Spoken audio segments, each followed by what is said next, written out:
తమిళంలో వచ్చిన అగత్య సినిమాను తెలుగులో డబ్ చేసి థియేటర్లో విడుదల చేశారు. ఈ సినిమా ఎలా ఉంది? కథ, నటన మరియు హర్రర్ ఎలిమెంట్స్ ప్రేక్షకులను ఎంతవరకు ఆకట్టుకున్నాయి ఇప్పుడు చూద్దాం. కథ: జీవా అనే ఆర్ట్ డైరెక్టర్ 18వ శతాబ్దంలో ఎడ్విన్ డూప్లెక్స్ వద్ద పనిచేస్తుంటాడు. తన స్నేహితులతో కలిసి ఒక పాత భవంతిని హంటెడ్ హౌస్ గా మార్చి డబ్బు సంపాదించాలని ప్రయత్నిస్తాడు. అయితే ఆ భవంతిలో అతీంద్రియ శక్తులు ఉన్నాయని అర్థమవుతుంది. ఇంతకీ ఆ భవంతిలో ఏమి జరిగింది? సిద్ధార్థ్ అనే సిద్ధ వైద్య నిపుణుడికి ఎడ్విన్ కి మధ్య సంబంధం ఏమిటి? సిద్ధార్థ్ ఏ విధమైన ఔషధం కనిపెట్టాడు? ఇదంతా 85 ఏళ్లకు ఒక్కసారి వచ్చే గ్రహ నక్షత్ర సమకాలికతతో ఎలా కలిసింది? ఈ ప్రశ్నలకు సమాధానం తెలుసుకోవాలంటే కథను ఫాలో కావాలి. హైలైట్స్: భారతదేశ పురాతన వైద్య పద్ధతులు నేపథ్యం ఆసక్తికరం. ఎమోషనల్ సీన్లు అండ్ హర్రర్ కామెడీ మిక్స్ బాగా పనిచేసింది. ప్రధానంగా యోగి బాబు కామెడీ చాలా చోట్ల హిట్. అర్జున్ సర్జా పాత్ర ఆకట్టుకుంది. ఫ్లాష్ బ్యాక్ బాగా తెరకెక్కింది. జీవా నటన బాగుంది. ఎమోషనల్ అండ్ యాక్షన్ సీన్స్ లో ఒదిగిపోయాడు. రాశి ఖన్నా లుక్ చాలా గ్రేస్ఫుల్ గా ఉంది. నటన కూడా డీసెంట్. పాత్రలు బాగా డిజైన్ చేయడం, విభిన్నమైన బ్యాక్ డ్రాపుల వల్ల కొన్ని సీన్లు ఆకట్టుకుంటాయి. మైనస్ పాయింట్స్: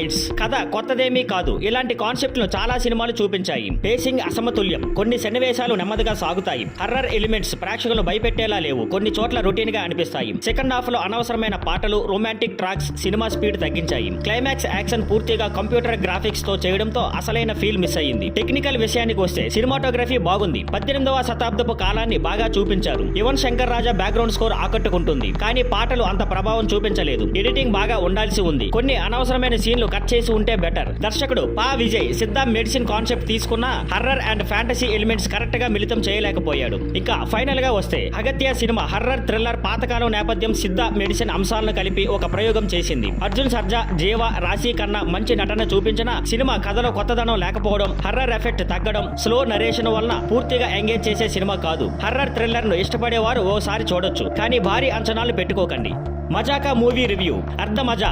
కథ: వెంకటరమణ తన కొడుకు కృష్ణ పెళ్లి చేయాలని భావిస్తాడు. అయితే తల్లి పాత్ర లేకపోవడంతో అమ్మాయిల తల్లిదండ్రులు వాళ్ళ కుమార్తెలను ఇచ్చేందుకు ఆసక్తి చూపించరు. దీంతో మొదట తాను పెళ్లి చేసుకోవాలని వెంకటరమణ నిర్ణయించుకుంటాడు. తండ్రి కొడుకులిద్దరూ పెళ్లి సంబంధాలు వెతికే ప్రయాణంలో ఎదురైన సమస్యలు ఏంటి, చివరికి వాళ్ళకు పెళ్లయిందా అనేదే కథ. Cinema highlights: Rao Ramesh and Sandeep Kishan comedy timing. మొదటి భాగంలో కొన్ని ఫన్నీ సీన్స్ బాగా పనిచేశాయి. Love letter scene, comedy of errors scene highlight. Ajay పాత్రలో ఒక ఫోన్ కాల్ సీన్ చాలా బాగా వచ్చింది. Negative points: second half boring. Cinema గాడి తప్పింది. ఎడిటింగ్ పరంగా మరింత కట్ చేసి ఉంటే బెటర్. సంగీతం అండ్ బీజియం అంతగా ఆకట్టుకోలేదు. కథలో కొత్తదనం లేకపోవడం, రొటీన్ సీన్లు ఎక్కువగా ఉండటం, ఎమోషనల్ సీన్స్ పనికి రాకపోవడం. దర్శకుడు త్రినాథరావు నక్కిన తన గత సినిమాలు కామెడీ, పాటలు, ఎమోషన్, మసాలా అన్ని మిక్స్ చేసి హిట్ చేశాడు. ధమాకా కూడా అదే రూట్ లో బాగా హిట్ అయింది. కానీ మజాకాలో ప్యాకేజింగ్ పూర్తిగా కుదరలేదు. మొదటి భాగంలో కొన్ని కామెడీ సీన్లు బాగా పనిచేశాయి, కానీ సెకండ్ హాఫ్ అసలు వర్కౌట్ కాలేదు. కథలో పాయింట్ మంచి అయినా స్క్రీన్ ప్లే బలహీనంగా ఉండటంతో సినిమా బోరింగ్ అనిపించింది. లవ్ ట్రాక్, పాటలు రెండు అంతగా ఆకట్టుకోలేదు. యశోద